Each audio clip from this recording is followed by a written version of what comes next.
எடுத்துச் செல்லும் இறைவனின் வல்ல செயல்களை நினைவு கூர்ந்து இப்போது பாஸ்கா புகழுரை பாடப்படுவார்.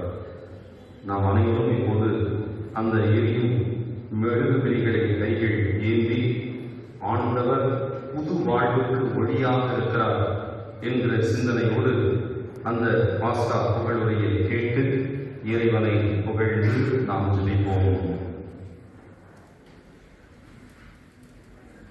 விண்ணக தூதரணி மகிழ்வதாக